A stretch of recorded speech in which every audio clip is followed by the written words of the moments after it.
Bien, buenos días a todos. Continuando con nuestra clase sobre relocalización de polos, en la última sesión habíamos visto cómo implementar un controlador que tomase cada uno de los estados del sistema y los multiplicase por una cierta ganancia, de manera de que el sistema en lazo cerrado, que se aprecia acá en esta figura, pudiese tener sus polos en ciertos lugares elegidos arbitrariamente. Pero una de las cosas que habíamos comentado era que en esta configuración aquí no hay un espacio para poner una referencia. El sistema se vuelve estable, pero la salida del sistema, en este caso cada uno de los estados, convergería a cero, dado que en lazo cerrado todos los polos se están ubicando en ciertas posiciones que están en el plano, en la parte izquierda del plano complejo. Habíamos llegado a una fórmula en la cual teníamos que la ganancia que multiplica a cada estado tiene que ser igual a la ubicación, al coeficiente que se obtiene de tomar las ubicaciones de los polos. Cuando uno multiplica estos términos, aparece una nueva ecuación característica deseada que tiene coeficientes alfa. Entonces, la ganancia K sub i es el alfa i menos 1 menos el coeficiente de la ecuación característica original del sistema en lazo abierto. Entonces lo que vamos a ver en esta clase es cómo modificamos este sistema para cuando tenemos una referencia.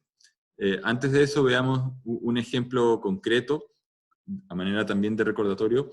Si tenemos, por ejemplo, un sistema que tiene una función de transferencia, en este caso de orden 3, con esta ecuación característica, y queremos que el sistema en lazo cerrado tenga los polos ubicados en -1, en -2 y -3, la pregunta es, ¿cuál es el controlador que tendríamos que hacer para poder llevar este sistema a uno con una respuesta característica dada por estos tres polos?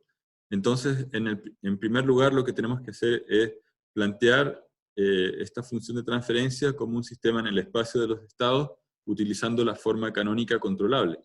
Esto significa que tenemos 0, 1, 0, 0, 0, 1, y después el coeficiente a sub 0, a sub 0, que está acá, con signo negativo, a sub 1, aquí está a sub 1, y finalmente a sub 2. Recuerden que si acá tuviésemos un número, ¿no? Si hubiese, por decir algún 3, tenemos que dividir el numerador y el denominador por 3. Aquí quedaría dividido por 3, dividido por 3, dividido por 3. El punto es que aquí tiene que haber un coeficiente idéntico a 1 para poder armar la matriz A correctamente. ¿Ya? Eso es súper importante y ese es un error típico. A veces aquí aparece un número distinto de 1. Bueno, hay que deshacerse de ese 1 dividiendo el numerador y el denominador. Después tenemos la matriz B. En la forma canónica controlable va a ser 0, 0, 1, en este caso nuestros sistemas de dimensión 3. Y nuestra matriz C contiene B sub 0, B sub 1 y B sub 2. En este caso solamente tenemos B0. No hay coeficientes para un término S o un S cuadrado, y tampoco hay un S cubo en el numerador, por lo tanto el D sub C va a ser 0. La ecuación característica del sistema en lazo deseado del Q sub D sería una ecuación de la forma S más 1 por S más 2 por S más 3.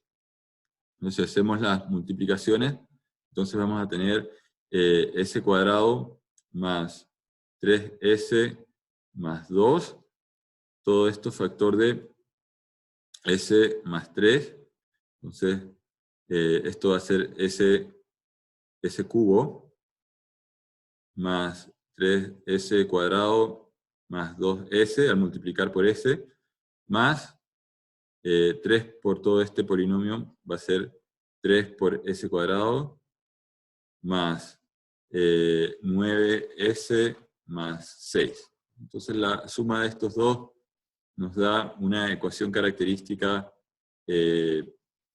deseada, que va a ser S cubo más 6S cuadrado más 11S más 6.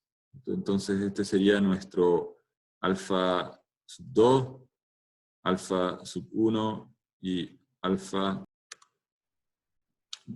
Bien, como habíamos calculado en la lámina anterior, teníamos entonces la ecuación característica del lazo cerrado, en la cual tenemos S cubo más 6S cuadrado, 11S más 6.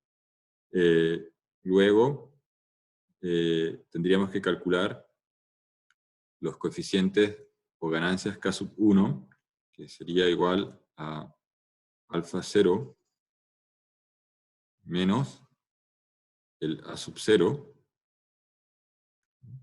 En este caso, alfa 0 es 6 menos el coeficiente A sub 0 es 3.5.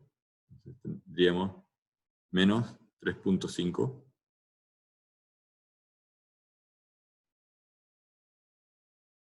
Después tendríamos el K sub 2 igual a alfa 1 menos A1 igual a 11 menos el A sub 1 es 2. Tenemos entonces menos 2. Y finalmente K sub 3, que va a ser igual a alfa 2 menos A sub 2. Esto va a ser 6 menos, y el A sub 2 es menos 3. Tenemos menos 3. Y son los términos que están acá. Este es K sub 2, K sub 1, perdón, este es K sub 3, K sub 2 y K sub 1. Estos números que están acá, 2.599, podemos sacar entonces el controlador U como la multiplicación de las ganancias K1, K2, K3 por el vector de estado X con un signo negativo. Ese sería nuestro controlador para la relocalización de polo. Entonces, como hemos visto con la referencia inexistente, lo que ocurre es que el estado de X, que es E a la A, en este caso A', porque es el sistema transformado, en el momento en que el sistema original, aquí nuestro sistema sigma, es el sistema X punto igual a A por X más B por U. Pero en el momento en que nosotros colocamos U igual a menos K por X, estamos diciendo, aquí está X como salida, tenemos K negativo, y colocamos el U, este sistema se transforma en un nuevo sistema que sería equivalente a un sistema donde tenemos un sigma prima, en el cual la salida depende de una nueva dinámica que es A'. A' era la matriz A menos B por K, producto de la realimentación. Y la dinámica de este sistema entonces tiene una prima que es estable, y por lo tanto, al multiplicar por la condición inicial que sea, la condición inicial o los estados iniciales pueden estar en ciertos valores distintos de 0, en t igual a 0, pero todos van a decaer exponencialmente y van a converger a 0, porque están multiplicados por E a esta matriz estable. Entonces, ¿qué pasa si nosotros queremos que el estado converja a otro valor, a un valor distinto de 0? Y en ese caso, bueno, la salida también va a converger a 0, porque la salida es C por X, pero el X dijimos que es E a la A' por T, aquí hay un error, debería ser por T, XC. Entonces, la salida también va a converger a 0. Una manera de corregir este problema es que se agrega a la parte que hace la realimentación del estado, esta es la parte, un término de corrección en el cual se multiplica como en un controlador proporcional la ganancia K sub P por la diferencia que hay entre la salida deseada y la salida que existe en un cierto momento en el sistema. Entonces, si hay una discrepancia entre la salida deseada y la salida medida, observada, entonces a lo que está, a la acción estabilizadora que está induciendo esta parte, que es el K por X, se le agrega esta corrección K sub P por R menos I. Entonces podemos ver que internamente lo que ocurre es que tenemos el sistema original, nuestro sistema sigma, estamos tomando los estados, y a ese resultado que es el U, aquí tendríamos en esa línea el K por X, ¿no? Le estamos añadiendo, o el menos K por X, estamos añadiendo un término adicional que es el término que está acá en esta parte, K sub P por la referencia R, menos el Y.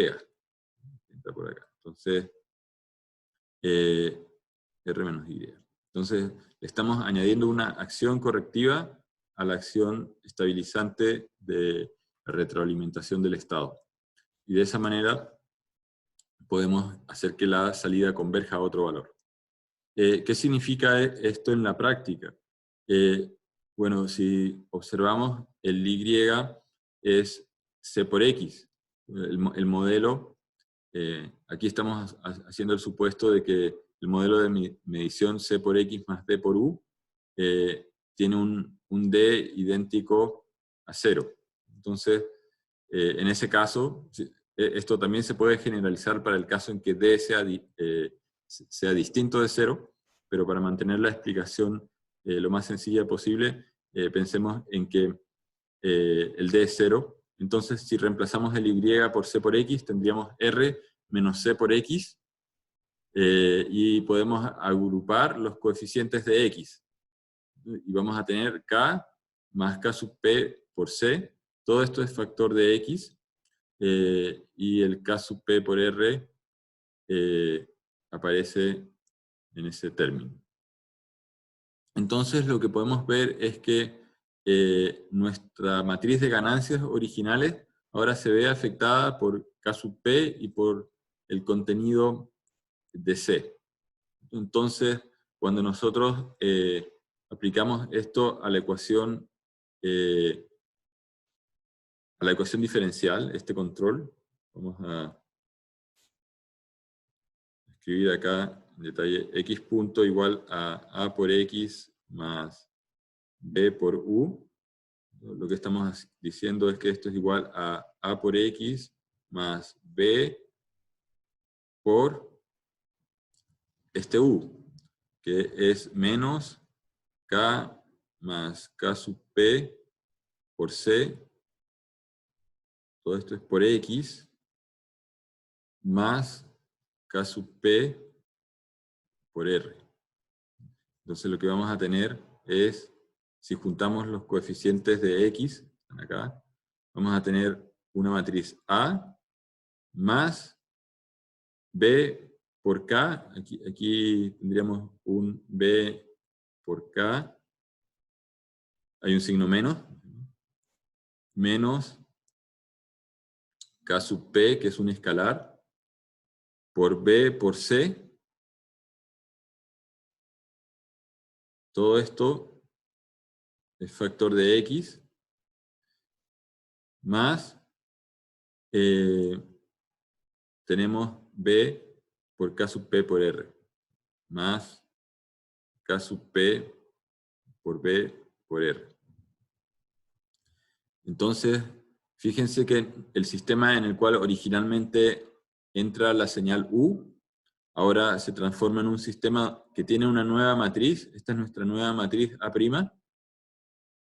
Esta es la nueva matriz A' por X más una nueva matriz B', sería la matriz B', por R, y entonces el sistema responde directamente a cambios en la referencia.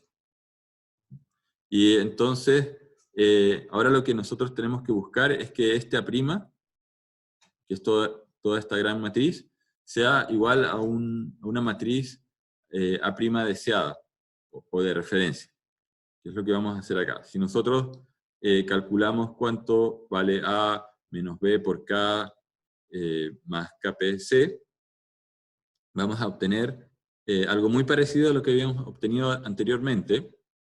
Dice, tenemos A0, K1, pero ahora, debido al hecho de que tenemos B por C, la matriz B es una matriz 0, 0, 0, etc. El último es un 1. Estamos multiplicando B por C. C es la matriz que tiene B0, B1, B2, etc. hasta un B sub n menos 1. Potencialmente hasta un B sub n menos 1. Entonces, al hacer esta multiplicación, 0 con cada una de estas columnas nos da 0, 0, 0, etc., 0. La segunda fila, lo mismo. Excepto la última fila, en la que tenemos el 1, que va a hacer que aparezca un B0, un B1, etc., un B sub n menos 1 en la última fila. En la anterior tenemos 0, 0, 0, pero en la última están los B. Por otro lado, tenemos que en la forma canónica controlable, aquí en la última fila tenemos los A. Entonces, esto dijimos es B, esto es la matriz C, es B por C, falta multiplicar por K sub P. O sea, la multiplicación entonces resulta en K sub P por B1, K sub P por B sub n menos 1, que son los términos que aparecen acá. Entonces, estos términos son los que aparecen debido al B por K sub P por C. Los otros son los que ya teníamos. El B por K son estos de acá.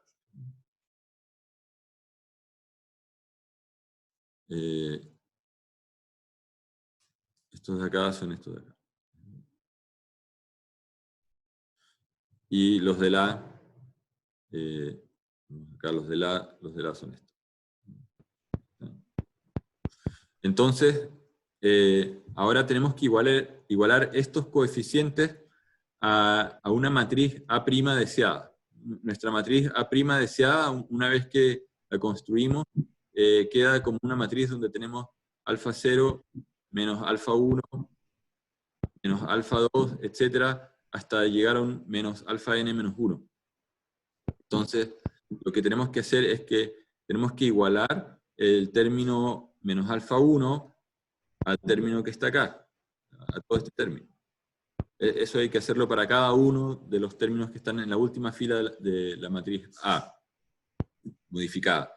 Entonces uno llega a una relación muy parecida a la anterior. En el caso anterior, sin referencia, teníamos que K sub I era igual a alfa sub I menos 1 menos A sub I menos 1. Ahora eso se modifica, tenemos lo mismo, es alfa sub I menos 1 menos A sub I menos 1, pero tenemos que agregar K sub P por BI menos 1. No es muy distinto a lo que ya teníamos, es solamente que aparece este término adicional K sub P por B sub I menos 1.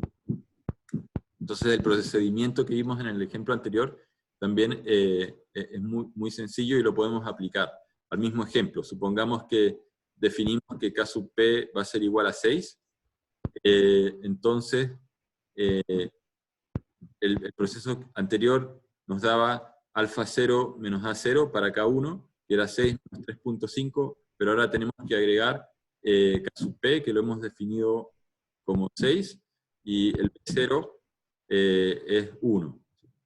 El numerador, acuérdense, era 1, y no teníamos coeficientes ni para el término S, ni para el término S cuadrado, por lo tanto B1 es 0, y B2 también es 0. Por lo tanto, las otras dos ganancias, K2 y K sub 3, no cambian, solamente cambia la ganancia K sub 1. Entonces, con esta estructura, primero estamos generando un subsistema interno que es estable, y después estamos tomando la salida de este sistema interno, la estamos comparando con la referencia y corrigiendo con un K sub P. Efectivamente, aquí cabe hacerse la pregunta de si este K sub P no es demasiado grande como para desestabilizar la dinámica interna. Porque la dinámica interna, una vez que uno genera este lazo interno, dijimos que generaban un sistema A', ¿cierto?, por X, o sea, X punto igual a A' por X. Esto sería equivalente a una nueva función de transferencia G', que tiene sus polos ubicados en los lugares deseados. Uno de ellos era -1, otro era -2, y otro era -3. Significa que si este sistema A', además lo ponemos en lazo cerrado, y con un controlador K sub P, podría existir una ganancia que desestabiliza el sistema. En este caso tenemos 3 polos, y si uno realiza el LGR, tenemos una parte del LGR que va a estar a la izquierda del polo más a la izquierda, que se va en esa dirección, y tenemos estos dos que van a tener que seguir asíntotas, y en este caso si uno calcula las asíntotas, estas asíntotas, si recuerdan, teníamos el ángulo de las asíntotas, y sub k era igual a 2k menos 1 partido por n menos m por 180. Estamos haciendo el LGR positivo. En este caso n es igual a 3, m es igual a 0, entonces tenemos 3 aquí en el denominador, por lo tanto tenemos que calcular 2k menos 1 por 60, 180 dividido por 3. Esto significa, lo tenemos que calcular para acá igual a 1, 2, etcétera, hasta llegar a n menos m, en este caso hasta 3. Y entonces cuando nosotros coloquemos k igual a 1, vamos a tener una asíntota en 60 grados. Después vamos a tener, cuando coloquemos 2, vamos a tener 4, menos 1 es 3, 3 por 60, 180, o sea, una asíntota está en 180, y la otra asíntota va a ser simétrica por simetría en 300 grados o menos 60 grados. Entonces, son estos dos polos de acá los que van a seguir estas asíntotas. Hay que calcular también el punto de salida de estas asíntotas, que sería la suma de los 3 polos. En este caso nos daría menos 6 dividido por n menos m, que es 3, nos da una ubicación de menos 2, así que estas asíntotas parten de menos 2 en dirección 60 grados. Con esto, ¿qué es lo que quiero decir? Que en algún momento, para una cierta ganancia, estos dos polos, que si bien son estables, van a pasar al lado izquierdo, y el sistema como un todo se va a volver inestable. Por lo tanto, hay que asegurar que este K sub P no supere el K crítico. Eso no lo voy a hacer, es un ejercicio que deberían saberlo de la materia que vimos al inicio del semestre, pero efectivamente uno podría cometer el error de creer que eligiendo cualquier K sub P, que con cualquier K sub P uno ya estabilizó el sistema, y hay que tener la precaución de elegir el K sub P que no desestabilice el sistema. Finalmente, entonces, uno podría, otra manera de verlo sin hacer el LGR, es construir la función de transferencia G' de lazo cerrado. Aquí tenemos una función interna a la cual le hemos agregado K sub P. Si nosotros calculamos cuánto vale A', esto que es AC menos BC por K, y ponemos los valores que calculamos para K1, K2, K3, nos va a quedar esta matriz.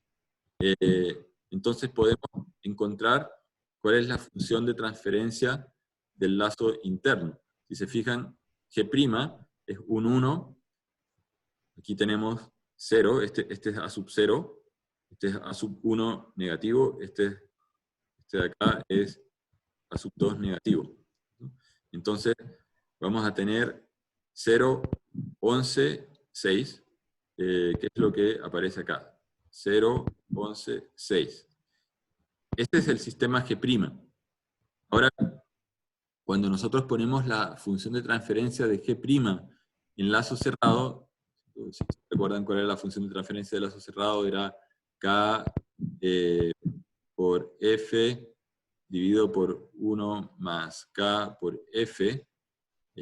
Aquí estamos diciendo que F es G'. Nos queda esta función de transferencia de lazo cerrado, 6 más S cubo más 6S cuadrado más 11S más 6. Entonces aquí una posibilidad es realizar una tabla de Routh-Hurwitz y ver si esta ecuación característica, que es la ecuación característica del sistema G' barra, o sea, el G' en lazo cerrado, es estable. Y eso también es algo que deberían poder saber hacer. Entonces, con esto, prácticamente podemos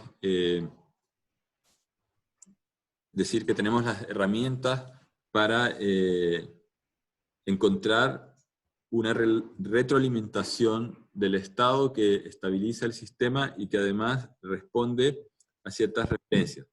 Pero en todo este proceso nosotros hemos hecho un supuesto bastante fuerte de que tenemos el modelo del sistema con las variables de estado en el formato canónico controlable disponibles. Y eso no siempre es así. O sea, podrían eventualmente encontrarse con situaciones donde uno tiene un sistema en el espacio de los estados x punto igual a por x más b por u, y igual a c por x más d por u, donde el sistema no está en su forma canónica controlable. Entonces, en ese caso, ¿qué es lo que tendríamos que hacer? Una posibilidad es, como paso número 1, vamos a escribirlo por aquí arriba, encontrar la función de transferencia f de s del sistema.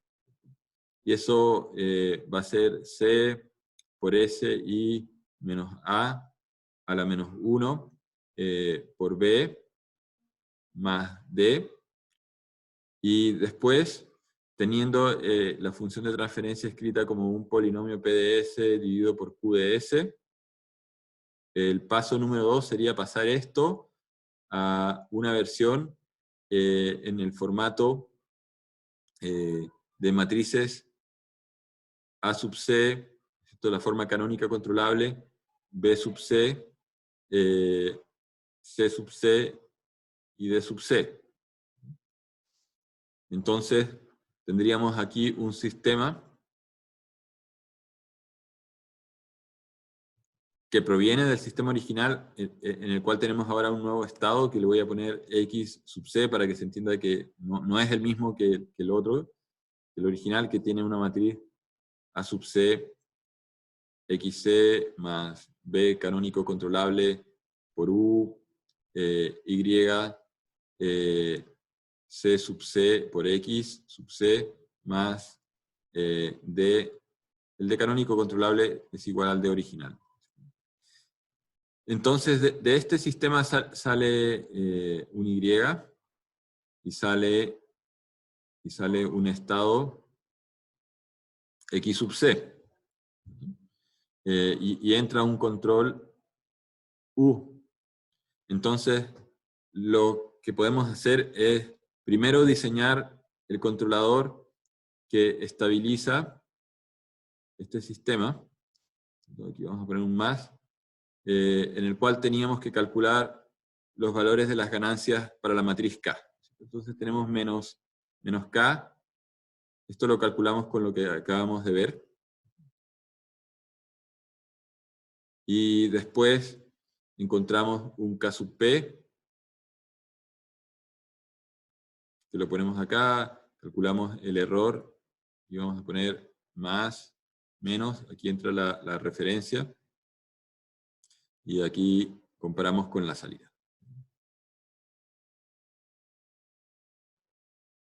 Entonces, haciendo este proceso, llegamos a la conclusión de que tenemos un controlador U igual a K sub P por el error, R menos I, más, aquí tendríamos que poner menos K mayúscula por X. Pero después no podemos llegar y poner esta fórmula en el sistema original. En este sistema también entra U, pero de este sistema no sale X en formato canónico controlable. Entonces yo no puedo llegar y tomar el K que calculé para este, sino que primero tengo que hacer una transformación. Entonces tengo que obtener una transformación T que toma el estado original y me entrega el estado en su forma canónica controlable. Eso lo habíamos visto la clase anterior, ¿cierto? Cómo hacer transformaciones. Nosotros decíamos que estamos transformando las variables de estado originales, que las llamábamos X, en unas que llamábamos Z, una matriz de transformación en particular. Entonces, aquí está exactamente el mismo problema, hay que juntar las dos cosas, ¿cierto? Entonces, a este vector en forma canónica controlable sí le podemos aplicar la matriz K, ¿cierto? Entonces, recién aquí podemos poner la matriz K, y a ese resultado le tenemos que sumar la salida Y. En ambos sistemas, la salida Y es la misma, porque estamos diciendo que la relación entrada-salida, cuando existe la función de transferencia, y son sistemas equivalentes, la relación de la salida con respecto a la entrada es la misma. Entonces, aquí lo que vamos a hacer es la suma de la parte que es realizada por la relocalización de polos, usando esta ganancia que multiplica a las variables de estado, y que vamos a corregir con el K sub P, y aquí tenemos la diferencia entre la referencia, y aquí está el más, menos, menos la salida del sistema. Entonces aquí está la referencia, aquí viene la salida del sistema.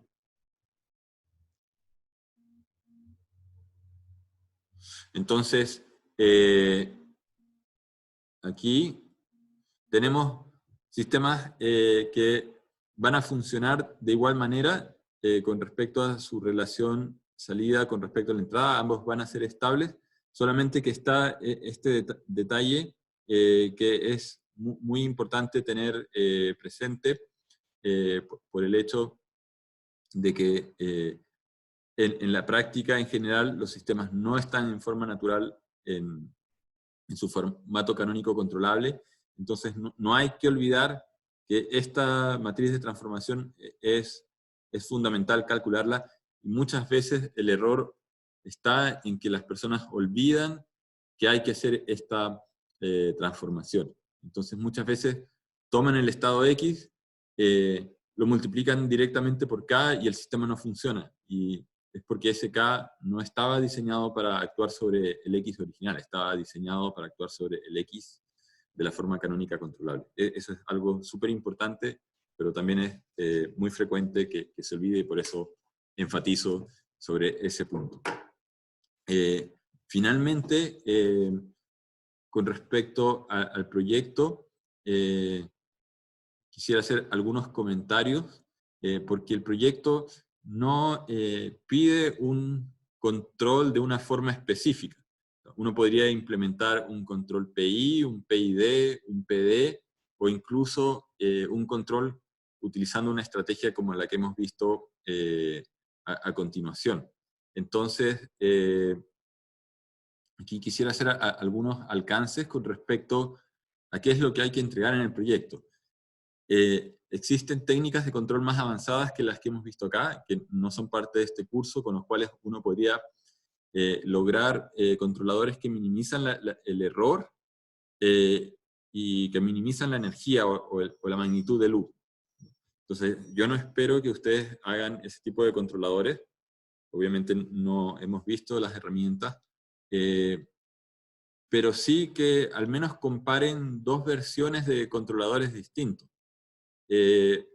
Porque si ustedes estuviesen trabajando en una empresa real y les piden hacer un robot, no sé, una aspiradora robótica que tiene que seguir una cierta trayectoria con una cierta precisión para pasar a través de puertas, por ejemplo, sin chocar con las puertas, entonces se necesita llegar a una conclusión de una cierta manera ingenieril, diciendo, sí, este controlador funciona mejor que este otro, el error en seguir ciertos puntos o en alcanzar ciertos puntos es menor que el error que comete otro controlador.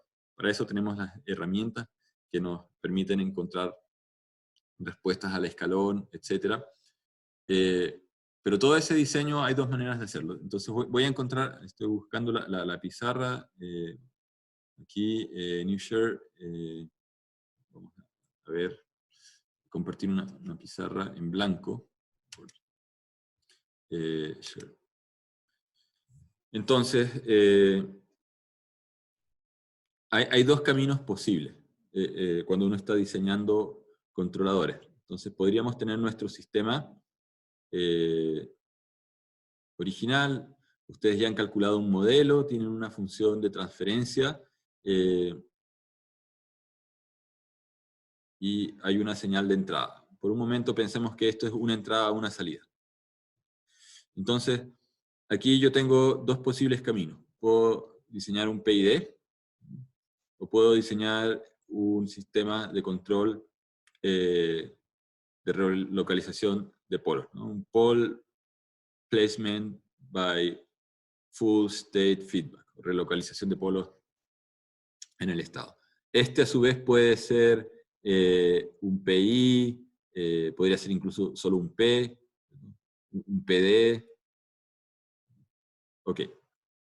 Entonces, ustedes hacen el diseño, van a calcular el LGR, por ejemplo, van a calcular el diagrama de Bode, van a tener la función f en magnitud, van a tener esto y van a tener un cierto margen de ganancia y un margen de fase. Lo mismo para este otro controlador. Todo esto está en el espacio continuo, en T. Pero lo que yo tengo que poner acá en realidad es un computador, o un Arduino, o lo que sea, un microcontrolador. Entonces aquí está el controlador, que es discreto. Entonces, aquí tengo dos opciones.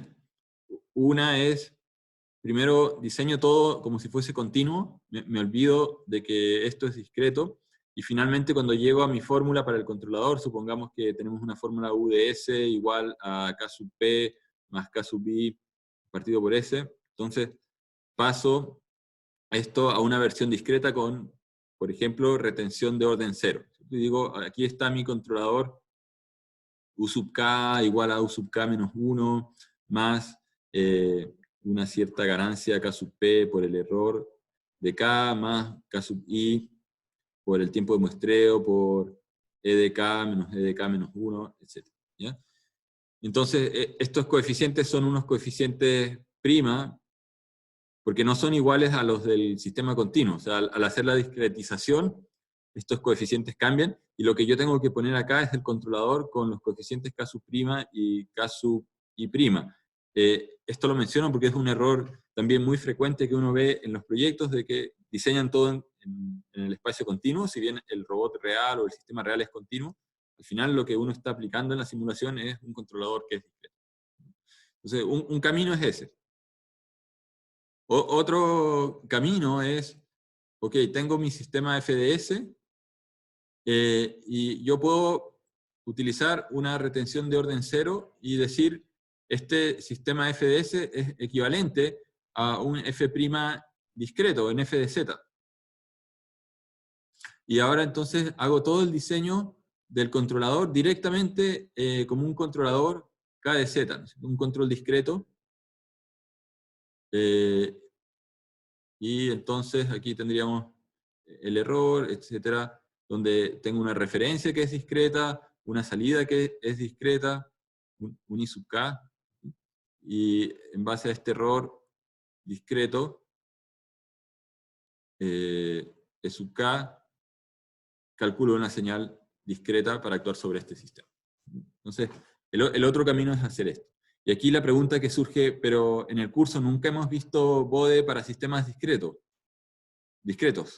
o el LGR para sistemas discretos.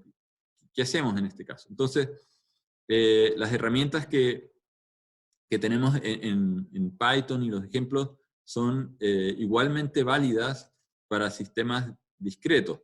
Para sistemas discretos, graficar a mano, obtener a mano la gráfica de Bode puede ser un poco más difícil. Ahí definitivamente conviene usar las herramientas.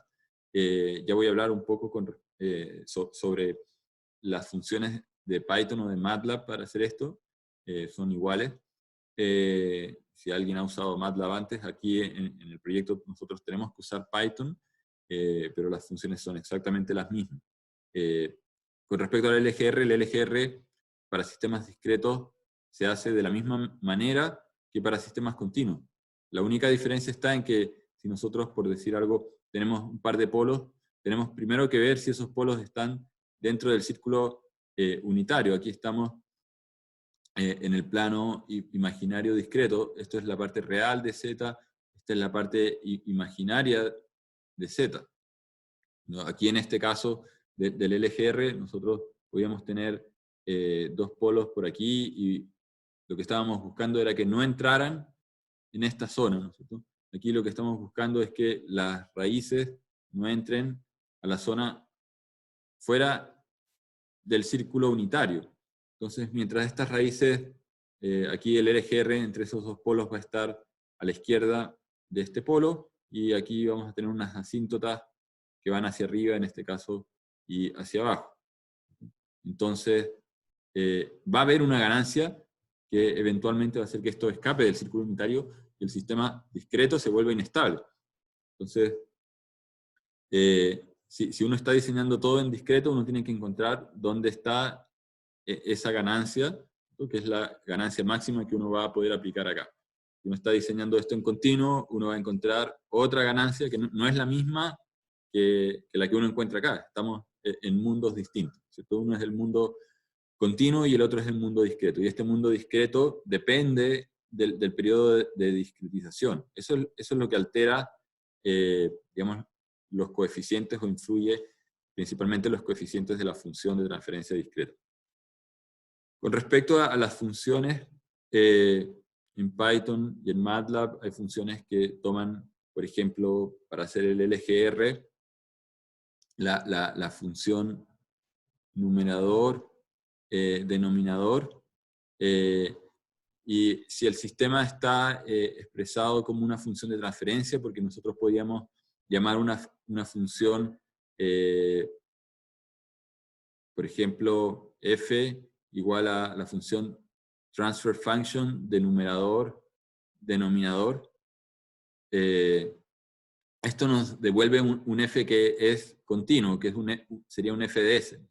Pero si llamamos a la función numerador, denominador, y además agregamos el tiempo de muestreo, esto en realidad lo que nos devuelve es un f de z, un f discreto. Entonces cuando nosotros hacemos LGR de f discreto, automáticamente Python está graficando esta versión. Si llamamos a la función, o sea, está graficando esto de acá, ¿no? Si llamamos LGR de una función f de s, de una función que proviene de acá, Python va a hacer esta gráfica. ¿Ya? Lo mismo para Bode. Bode puede recibir f de s, o puede recibir f de z. Entonces, lo que ustedes ya saben hacer en el continuo lo pueden hacer perfectamente para el sistema discreto. Eso como comentario general con respecto al proyecto. Entonces es conveniente que prueben distintas alternativas de controladores, al menos dos, ¿no es cierto?, para que haya realmente una comparación y que lleguen a ciertas conclusiones fundamentadas en base a evaluaciones numéricas, no una simple apreciación visual diciendo el sistema converge y es estable. Claro, pero ¿cuál converge más rápido? ¿Ese sistema o este de acá? O podría tener otro que hace un sobrepaso y después converge. Entonces, la calidad del controlador, y esto lo habíamos visto varias clases atrás, va a depender de estos errores. Y habían criterios como el ITAE, que es la integral en el tiempo del valor absoluto del error multiplicado por t, de t. Entonces, aquí tenemos errores. Podría haber otro controlador que tiene también un error inicial en esta zona. Otro color. Otro error de convergencia inicial, que sería toda esta zona, que al integrarlo da un ITAE menor. Entonces, no necesariamente las cosas van a estar solamente caracterizadas en tiempo de respuesta. Vimos que el tiempo de respuesta es uno de los parámetros, pero el error en régimen permanente también es otro parámetro. Entonces uno podría tener algo que responde muy rápido, pero que queda con un error en régimen permanentemente, y eso tampoco sería bueno, ¿cierto?, en el caso que uno quiera llegar a una posición específica. Por lo tanto, tenemos criterios que ustedes pueden graficar y colocar en el informe, comparando dos controladores distintos, por lo menos diciendo este es mejor que el otro. Finalmente, aquí también puede surgir la duda de cómo manejamos un sistema en el cual en realidad tenemos dos entradas. ¿Cómo evaluamos en este caso los controladores si en realidad aquí el sistema está recibiendo una corriente para el motor derecho y tenemos una corriente para el motor izquierdo? Y en realidad las salidas también son varias cosas, son la posición en X, la posición en Y, el ángulo, además podríamos tener la velocidad angular, y tenemos dos variables para controlar todo esto. Entonces, la pregunta es, ¿queremos controlar todo esto necesariamente? O sea, si uno hace el test de controlabilidad, uno tiene, por ejemplo, la opción de medir la posición y la orientación, y esto obviamente nos da una matriz C que es distinta, porque tendríamos 1, 0, 0, 0, 0, 0, 1, 0, 0, 0 y 0, 0, 1, 0, 0, si nuestro vector de estado es X, Y, teta, B y omega. Pero después uno podría tener un sistema donde el sensor no mide posición. Si tuviésemos un GPS y una brújula, tendríamos X, y teta, pero si nuestro robot tuviese un sensor de velocidad en las ruedas y un giróscopo que mide velocidad angular, entonces ese sensor tendría otra matriz C distinta. En este caso sería 0, 0, 0, 1, 0 y 0, 0, 0, 0, 1, multiplicado por este vector. X, Y, teta, B, omega. Entonces, esta versión de sensor es la matriz C1, esta versión de sensor es la matriz C2. La dinámica del sistema es X punto igual a A por X más B por U. Y entonces después cuando calculamos la controlabilidad, tenemos dos versiones de controlabilidad, la que está hecha con B A por B. En este caso en realidad tenemos solamente una, porque no estamos cambiando al menos el controlador en su formato, por lo tanto solamente tendríamos una, que sería la misma para ambos sistemas, ya sea con un sensor o con otro sensor, pero sí tenemos dos matrices de observabilidad.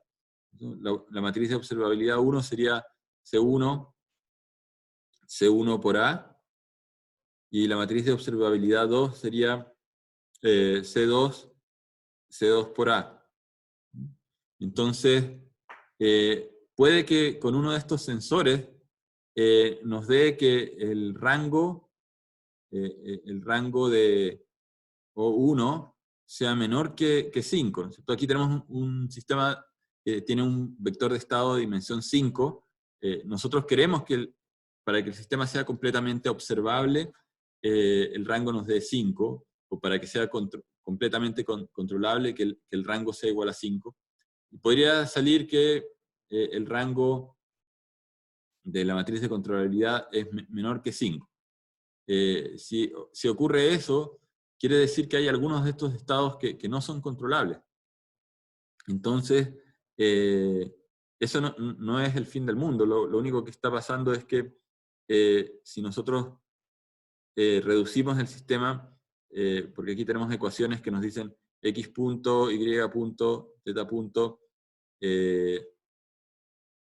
b punto y omega punto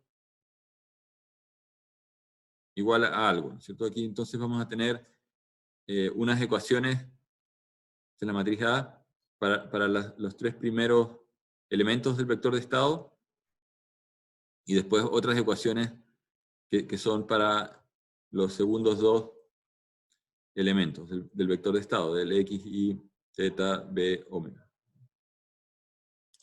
Entonces, nosotros podríamos, aquí tenemos 0, 0, 0, tenemos un coeficiente, pongamos que el coeficiente se llama alfa, aquí está alfa, y aquí tenemos beta y menos beta. Más o menos así es la matriz, y aquí están las corrientes del motor derecho y la corriente del motor izquierdo. Entonces, nosotros podríamos modificar este sistema y decir que la corriente del motor derecho momentáneamente es igual a la del motor izquierdo, y por lo tanto tenemos un único input, ¿cierto? O sea, en realidad tenemos una señal que es la señal de corriente, que se replica aquí y se replica aquí. Entonces, el sistema lo podríamos ver como un sistema que tiene una única corriente. Cuando la corriente es la misma en ambos motores, el robot va a ir en línea recta. Por lo tanto, obviamente no podemos alterar el valor del ángulo θ, y ese ángulo no va a ser controlable. Si no podemos llevarlo a una dirección distinta, quiere decir que ese estado no es controlable. Por lo tanto, nosotros podríamos considerar un subsistema que solamente tiene tres ecuaciones, x punto, y punto y b punto. Y extraer estas dos primeras ecuaciones, que son punto, punto, punto, punto, etc. Y la última que tiene el b punto. Esta es la ecuación de acá, la ponemos acá. Este es un sistema más pequeño. En realidad solamente necesitamos 3 columnas, porque hemos sacado solamente 3 estados. Entonces, hemos armado un subsistema, y aquí vamos a tener que encontrar un vector que es 0, 0, alfa, porque ahora estos dos son el mismo valor, multiplicado por i, que es el i común. Y hay que hacerse la pregunta de si este sistema es controlable. ¿Es controlable este sistema?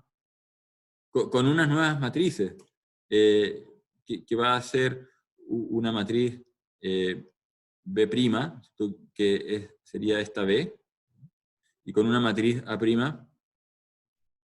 que sería esta matriz A más pequeña. Y capaz que la respuesta de sí, es controlable, por lo menos en lo que es el movimiento longitudinal, porque aquí estamos solamente moviendo los dos motores de igual manera. Podríamos hacer el ejercicio al revés, diciendo una corriente, la corriente del motor derecho es exactamente igual a la corriente del motor izquierdo, pero con signo opuesto. Y en ese caso, el robot lo quería girar sobre el sitio, no avanzaría, y eso estaría alterando la dirección del robot, la orientación, pero no estaría avanzando. Estas dos variables se mantendrían constantes, serían constantes. Por lo tanto, al ser constantes, no podemos llevar el robot a cualquier posición en el espacio de los estados. Obviamente, el test de controlabilidad va a fallar, va a decir que es imposible, manipulando las dos corrientes de esa manera, llevar el estado a cualquier valor, a cualquier configuración, porque el robot está como confinado a solamente girar en un lugar sin avanzar. Pero podríamos ver si la orientación como variable es controlable. Y si yo genero un subsistema, que sería el subsistema de orientación, y me da que es controlable, entonces eso sería, digamos, suficiente para los propósitos que uno tiene, que es el de poder conducir este robot a distintos lugares del espacio. O sea, es posible que cuando uno considere el sistema completo como un todo, uno llega a la conclusión de que no es controlable, pero eso puede ser porque no todas las cosas son controlables al mismo tiempo. Podría ser que la posición y la orientación sean controlables, pero no pueda yo lograr tener una velocidad arbitraria para cualquier posición en el espacio. Así que ese es un punto importante de aclarar para la última parte del proyecto. Con respecto a las estrategias, como último comentario, también en el análisis uno podría pensar, si yo tengo una función de transferencia que me define la posición del robot en X versus la corriente común aplicada, y obtuvimos la función de transferencia, f de s. Entonces, si aplicamos un escalón a la corriente, esta es la corriente en el tiempo, ¿qué es lo que va a ocurrir con la posición del robot en el tiempo? Si esta es la posición X de t, y hacen un experimento de respuesta al escalón. Entonces van a llegar a la conclusión de que el robot empieza a avanzar, y mientras apliquen corriente, los motores van a estar girando y el robot no se va a detener nunca. ¿Cierto? Entonces me podría decir, pero a esto yo no le puedo medir el tiempo de respuesta, porque habíamos visto sistemas que respondían como de esta manera, ¿no es cierto? Convergían a algo, y este de acá no converge a nada. Uno diría, la posición es inestable. No, obviamente es inestable porque el sistema está siendo permanentemente excitado o estimulado a través de la corriente. Entonces aquí hay dos posibilidades. Una es decir, si el sistema fuese ideal y yo le voy diciendo que avance cada cierto intervalo de tiempo fijo, una cantidad de metros, yo debería ver que el sistema va avanzando en incrementos que son iguales. Entonces, aquí tengo yo la línea de referencia para la posición de referencia, y esta es la posición medida. Entonces, esta discrepancia entre la referencia y lo medido es mi error. Quiere decir que este controlador que diseñé, que me está dando esta respuesta, en este caso una respuesta rampa, y que tiene un error permanente, quiere decir que la referencia está avanzando y no soy capaz de alcanzarla, por lo tanto tengo un error permanente, y ese controlador es más malo que otro posible controlador que puede tener una respuesta en la cual efectivamente la posición va a ir incrementándose. O sea, desde el punto de vista de la variable X, uno podría decir que la variable X es inestable, pero el error es fijo en un valor más pequeño, si lo comparo en cada instante de tiempo con respecto a la posición de referencia. Otra manera de ver el problema es de diseñar el proceso en dos etapas, y de decir, primero yo me voy a enfocar en que la relación de la velocidad versus la corriente que yo aplico, ¿qué cosa es la velocidad? La velocidad es la derivada de la posición. Entonces, en Laplace, esto sería b de s por x de s. Pero x de s, ¿qué cosa es? Es la función, si lo tomamos de acá, sacamos que x de s es igual a f por i. Entonces pongo f por i. Entonces, tengo una nueva función de transferencia si yo paso este i dividiendo para acá, para el lado izquierdo, tengo una nueva función de transferencia que es f de s por s. Esto de acá es la función de transferencia de la velocidad. Y yo podría hacer un diseño de un controlador al cual yo le aplico una cierta corriente y veo cómo responde la velocidad en el tiempo. Y la velocidad sí tiene que estabilizarse.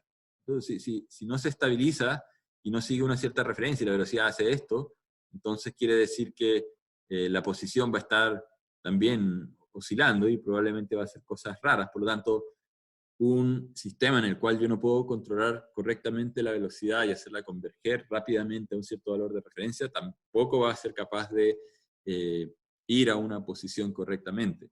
Por lo tanto, yo podría diseñar primero un control de velocidad para el sistema. Es decir, ok, aquí está mi sistema original, este es el FDS, que es en este caso el robot, y el robot, si bien tiene varias salidas, dijimos la posición X, Y, etcétera, también hay una salida que es la velocidad.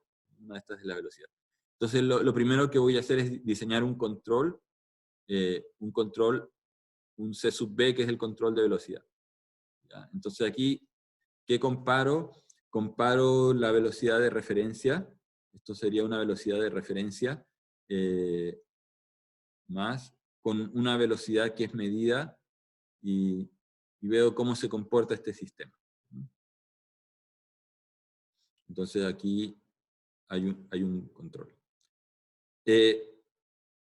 Ahora, si yo tengo una discrepancia entre la posición, porque este sistema en el minuto en que yo le cambio la velocidad va a obviamente cambiar de posición. La posición sigue evolucionando mientras yo tenga una velocidad distinta de cero. Cuando la velocidad sea igual a cero, la posición se quedará quieta.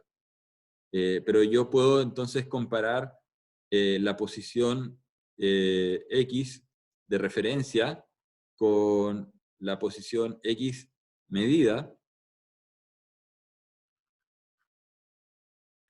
y si tengo un error, este es un error de posición, aquí tengo un error de velocidad, ¿cierto? Entonces, si tengo un error de posición, y el robot está en un punto, ¿no es cierto? Inicialmente en el espacio X, Y, aquí está la posición sub 0, y quiero llevar el robot a una nueva posición P final, tengo un error de posición. Inicialmente el error 0 va a ser la posición final menos la posición inicial. Entonces, mientras más grande es esta distancia, yo debería apurar el robot más, ¿cierto? Una vez que ya estoy cerca, le debería decir, anda a una velocidad más lenta. Por lo tanto, la velocidad de referencia, de alguna manera, es proporcional al error de posición. Yo podría poner acá un K sub P. Supongamos que queremos hacer un control de posición más genérico, que no sea solamente proporcional, entonces aquí estaría el controlador de posición. Entonces, aquí, ¿qué es lo que hemos hecho? Es diseñar primero un lazo de control interno. Aquí hay un loop interno, loop 1, y después tenemos un loop externo, loop 2, que es otra estrategia para diseñar controladores, haciendo esto por etapas que están anidadas, y en este caso, con el proyecto del robot, hay una motivación física también que es súper clara y que se puede entender, donde el lazo interno tiene como variable de referencia la velocidad, pero esa variable de referencia, si bien es una referencia, al mismo tiempo es una variable manipulada por el controlador de posición. O sea, este BREF tiene una personalidad dual, podríamos decir. Es por un lado un set point y por un lado es una variable manipulada. Es manipulada por el controlador, pero es set point para el loop interno. Esta también es una estrategia bastante estándar y que también podrían implementarla como una manera de comparar otro controlador en el cual podrían haber hecho todo en un solo paso. Es decir, voy a poner un controlador que actúa sobre las corrientes del sistema. Aquí está el sistema FDS robot. Y entonces aquí comparo la salida. Finalmente lo que me interesa es controlar la posición con respecto a una cierta posición de referencia. Entonces aquí estoy haciendo un controlador que toma el error de posición y actúa directamente sobre las corrientes, y en este caso estoy haciéndolo en 2 pasos. Por último, en nuestro sistema tenemos en realidad 2 funciones de transferencia. Uno podría decir que hay un modelo longitudinal de movimiento y hay un modelo, una función de transferencia que es la parte rotacional o direccional. A veces se habla del modelo direccional del robot. Entonces, de aquí sale teta y de aquí sale, si bien sale X e Y, sale la posición, nosotros podríamos estar comparando la posición de referencia XREF menos más YREF y tener los errores en X y los errores en Y. Si estos errores los elevamos al cuadrado, ¿cierto? Entonces elevamos y aplicamos raíz e de x cuadrado más e de y al cuadrado. Aquí estamos obteniendo la norma del error de posición, ¿cierto? ¿Qué tan lejos estamos del punto de referencia? Entonces uno podría obtener un controlador en el cual la corriente del motor derecho y la corriente del motor izquierdo van a tener una acción que es idéntica, producto de este error. Entonces aquí podría tener una ganancia, ¿no es cierto? Mientras más grande sea ese error, más fuerte es la corriente que tengo que poner, por lo tanto voy a decirle al sistema que si estoy muy lejos, tengo que amplificar estas 2 corrientes y hacer que ambos motores se apuren, ¿cierto? Para hacer que el robot avance en velocidad. Pero, entonces aquí tenemos que el punto de destino, la posición final está ahí, la posición inicial está ahí, pero el robot podría estar mirando en la dirección equivocada. Yo quiero moverme hacia allá. Entonces, una cosa es la velocidad. Estoy lejos, efectivamente tengo que apurarme, ¿no? Pero si no estoy mirando en la dirección correcta, el robot se va a ir en otra dirección. Y al final no voy a llegar al punto de destino. De hecho, a medida que el robot vaya avanzando, esta distancia se va a cortar, pero después el control dice, no ha llegado el robot a destino, por lo tanto hay que mantener las corrientes y va a seguir avanzando, y el error va a crecer, y el error al crecer va a decir, bueno, tienes que apurarte porque estás lejos, y el sistema se vuelve inestable porque cada vez el sistema se va a apurar más. Entonces tenemos que introducir una compensación, y esa compensación es en función del error de orientación. Aquí vamos a tener una salida que la vamos a tener que comparar con la posición con la orientación de referencia, ¿no es cierto? Aquí tengo un error, un error de orientación. Yo debería haber ido hacia arriba, y por lo tanto, en función de este error de orientación, tendría que utilizar alguna otra ganancia de orientación. Aquí está la orientación de referencia, y hacer la corrección, y decir, bueno, si tengo que moverme hacia la izquierda, quiere decir que le tengo que sumar algo al motor de la derecha para que vaya un poco más rápido, ¿ya? Y le tengo que restar algo, aquí voy a poner un signo menos, ¿sí? Al motor de la izquierda, ¿no es cierto?, para que esto gire a la izquierda. Si mi error cambia de signo y tendría que haber girado hacia la derecha, en vez de haber girado a la izquierda. Entonces, debería hacer que la corriente del motor izquierdo sea mayor. En ese caso, el error angular sería negativo, por el menos sería positivo, entonces aquí estaría sumando algo y en el otro estaría restando algo. Entonces, de esa manera uno puede combinar dos controladores que primero se diseñan por separado, después se combinan. Aquí en realidad hay una fórmula que depende de las ecuaciones que están en el proyecto, porque hay una relación entre el torque de la rueda izquierda, el torque de la rueda derecha y el torque de la rueda izquierda. Aquí hay una matriz que transforma esto, o sea, las corrientes izquierda y la corriente derecha en torques derecho-izquierdo. Entonces, cuando yo tengo un error en velocidad o un error en posición, equivalentemente un error en posición, yo tengo que hacer que el torque derecho sea igual al torque izquierdo y sean proporcionales a estos errores, pero cuando tengo un error en ángulo o un error en velocidad angular, entonces tengo que hacer que la diferencia entre TR y TL sea proporcional a E sub T. Entonces, si esta diferencia es cero, entonces quiere decir que el error angular es cero y por lo tanto no tengo que girar. Entonces, una manera de plantear esto, es decir, el motor izquierdo y el motor derecho son proporcionales, voy a poner acá un K cualquiera, al error, al error de posición, pero a uno le sumo algo que es proporcional, aquí tengo otra constante que es proporcional al error en teto, y a otro le resto algo que es proporcional al error en teto.